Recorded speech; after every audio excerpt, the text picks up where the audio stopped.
তো বিরোধী দলের পতন হলে তারা সরকারি দল হবে ইনশাল্লাহ, তখন দেখা যাবে, তখন আপনারা আমাদেরকে ধরবেন।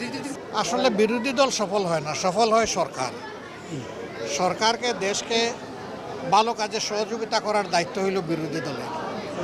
সরকার যদি বাধা উদ্যোগ নেয় অবশ্যই আমরা সহযোগিতা করব।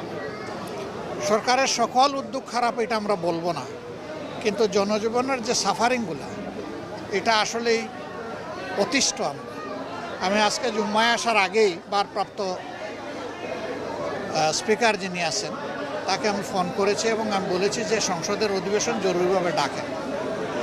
এখন দেশে যে সংকটগুলো চলতেছে, জ্বালানি, গ্যাস, তারপরে বিদ্যুৎ, পানি, আইনশৃঙ্খলার অবনতি, দ্রব্যমূল্যের ঊর্ধ্বগতি এবং চুরি ছিনতাই যেগুলো চতুর্দিকে শুরু হয়েছে, চাঁদাবাজি, ঘাটে ঘাটে বিভিন্ন মাত্রা